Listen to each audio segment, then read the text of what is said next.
Hello everybody and welcome to Rimworld. Today we tell the story of Sticky Jared as he tries to live comfortably in one of the harshest swamps Rimworld has to offer. I'm going to be doing the naked brutality scenario as well as the losing is fun difficulty, so there should be plenty of action in this one. So settle in, grab your popcorn and your cooling boxes, and find out if I can survive in Rimworld Swamp. Sticky Jared crash landed into the swamplands and immediately got put on pause because I needed to scout out the area to find some solid ground to build on. You see, the thing about the swamps, although full of life and fertile, there isn't a whole lot of solid ground to build on, and due to this world having maximum rainfall, I could only imagine it worsens the situation. But regardless, I found some sturdy dirt, smacked down a stockpile, and started chopping down trees to build a cabin. One of my top priorities on the long list of necessities for Jared was shelter, because the swamp gets pretty sticky. Let's just put it that way. In reality, I was terrified of the local cobra getting a taste for my flesh and killing me. My construction skill was also god-awful, so it would take a while for me to build anything, but I was at least able to get the walls and a horseshoe post up before going to bed for the night. Sticky Jared had a dream about 2017 Summer Rae and had a sticky dream. Sorry. I woke his bitch ass up for being naughty and made him get to work. Because you see, there was no time for tomfoolery, no time for diddle McGriddling. Because I'm really bad at Rimworld, and it'd be kind of a miracle if Sticky J was still alive in 50 days. But we push on anyways, for it is simply way the road, buddy. I spent the next few days chopping wood and scrounging for berries, but eventually I had all 4 walls and the roof up of the house. So I smacked a bed, some wood floors, and a passive cooler in there, and I had myself a little log cabin in the forest. Or in the swamp, I suppose.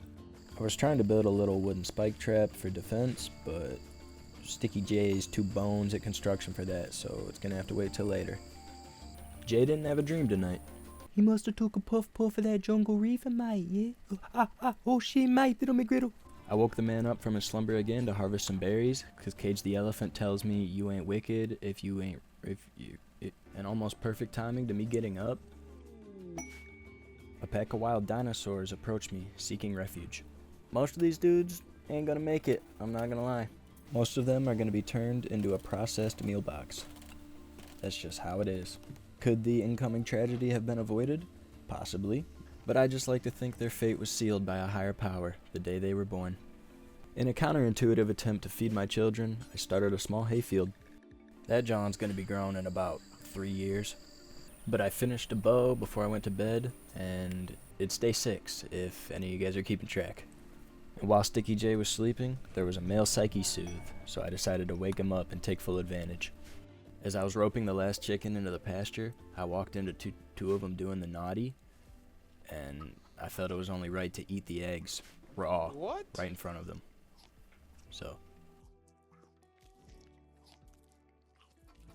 if you just noticed in that clip, that chicken was grazing the grass in the pasture while I was eating those eggs. Just keep that in mind watching forward.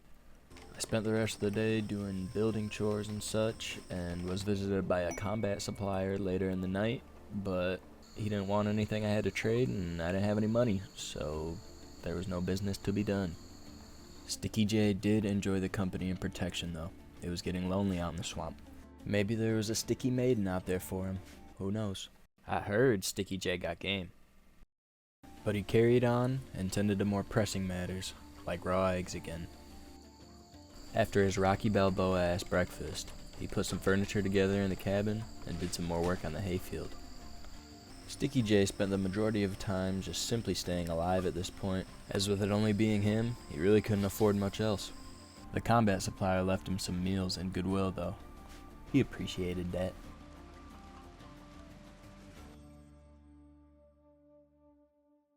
At the very start of day 8, Jared was greeted with a transport pod crash. But I wasn't trying to harbor a prisoner at this point in the playthrough, so I just took their clothes and left them to die. My chickens were now beginning to grow hungry. But, ignoring the obvious means of feeding them for some reason, I decided to build a storage shed. Because if I wanted people to come, I would need room, and the current stockpile in the cabin was not cutting it. I was also trying to harvest more berries at this point to feed my chickens. Looking back editing, I don't know why I didn't just open the gate so they could eat the grass, but, I don't know. But onward and upward, I decided to slaughter 2 of them for meals. After figuring out I couldn't feed the berries to the chickens, something very interesting happened. That's right, Sticky J was getting his first friend. I typed in a well thought out name for the faction, and got the new addition to the crew feeling right at home. Let me know in the comments below what you want me to name this guy. I don't really like his name right now. Many of my dinosaur children have collapsed from starvation at this point, so we continue with construction. I was pushing Sticky J a little bit too hard with having the new companion, and he collapsed due to heat stroke.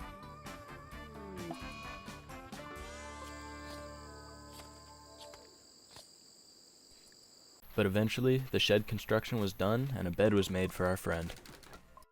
And this place was starting to become something at this point. Sticky J and his unnamed friend we shall refer to as Kun for now.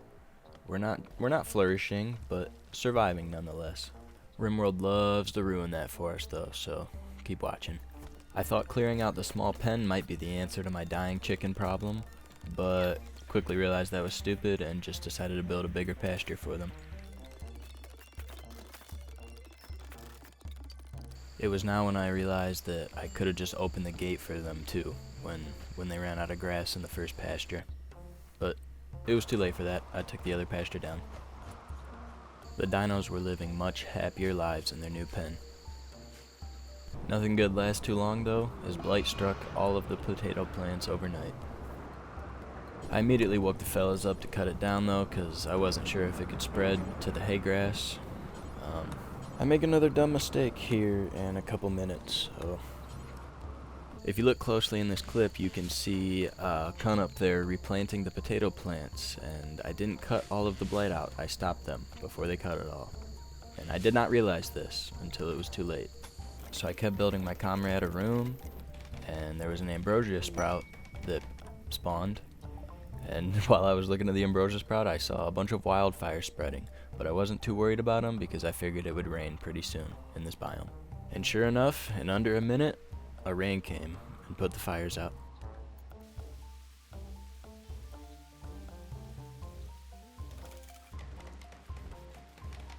I finally realized and cut all the blight out of there and replanted the crops.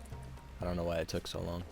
I then started plans for another bedroom for another colonist, but these plans were soon to change. The hottest quadrum of the year has just begun, and it was going to get pretty sticky. I sent the boys out to harvest a surplus of food, but the chickens had quickly succumbed to the temperatures. So I built them a small coop of sorts to get out of the heat. There was a chinchilla that had wandered too close, so I tried to hunt him, but before I could get to him, a cobra got to him, so we just scooped up the remains and butchered them up instead.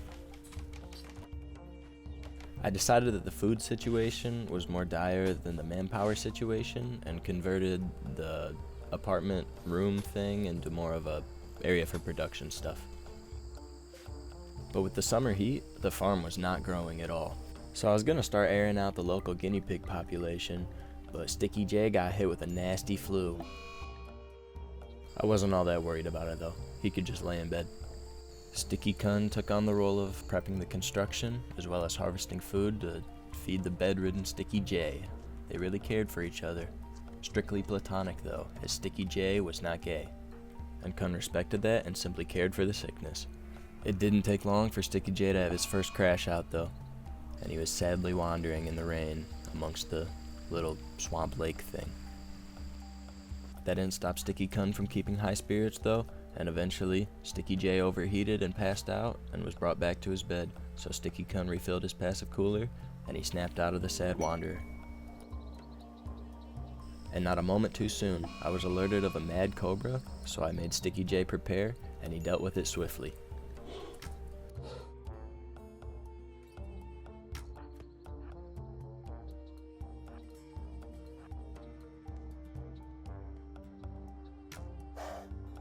Okay, so maybe not too swiftly, but hey, on the bright side, one of the chickens was dying again of malnutrition for some reason. I wasn't sure what was causing this now, because the gate to their pen was wide open. Sticky J has built up an immunity to his flu at least at this point, and he was able to continue construction of the add-on to the building.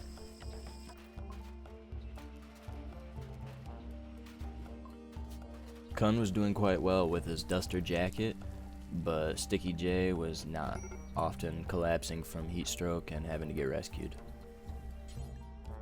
And with our crops not really growing in the heat, there wasn't a whole lot of progression. It was really just scraping by meal to meal, with Kun doing the majority of the heavy lifting.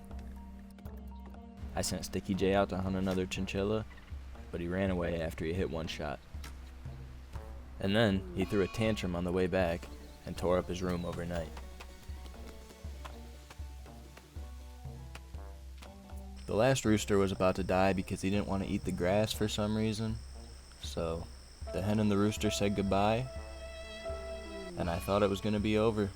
I didn't think my chickens could repopulate anymore, until I realized the hen was carrying a fertilized egg. So there was still hope for my chicken population, my little dinosaurs. The temperature outside was now reaching 141 degrees Fahrenheit. Luckily, we had plenty of wood stocked up for the passive coolers, but we can't be outside for very long before suffering from heat stroke, or at least Sticky J can't. Sticky Kun was still out there. That name, bro. Okay. He was out there working a lot, for the team. But the remaining hens seemed to be being smart and eating grass, and the egg had 3 days until it was hatched. I continued to let Sticky J pass out the heat stroke, but Dr. Sticky K always rescues him. And we were surviving, just barely, but getting by. Although Sticky J was having a terrible time, I must admit, and the farm was not growing at all.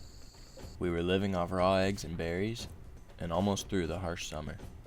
It did still take some pushing though, as it was almost a constant fight for food, and a balance between starvation and being fine. Sticky J did have some success every once in a while hunting though.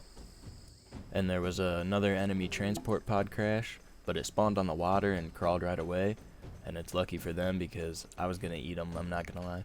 Sticky Jared was on the point of total mental breakdown for the majority of each day. And can you really blame the man with his diet? But on the bright side, the baby chicken is hatched and it is a male, so the chicken farm dream lives on. We can still repopulate them. The baby dino got led to his cage and Sticky J frickin' one-shot a guinea pig, and we chopped him up and ate him immediately.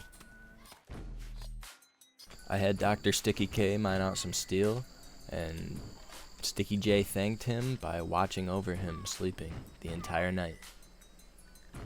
Just kidding, he didn't do it the entire night.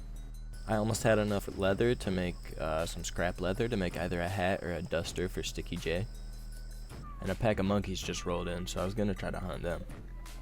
But he was interrupted by a man-hunting pack of different monkeys, and he was forced to prepare for that, and actually the first one died to the trap I had set up earlier, but he got into a pretty brutal fist fight with the other one, and he was pretty banged up. Nothing Dr. Sticky K couldn't fix though. And both the hen and the newborn chicken were surviving for the time being. So Sticky K took care of business and Sticky J healed up. And after a while, they were both back on their feet and taking care of stuff around the base. And just like that, it rolled over into September and I had hit my time quota for this first episode.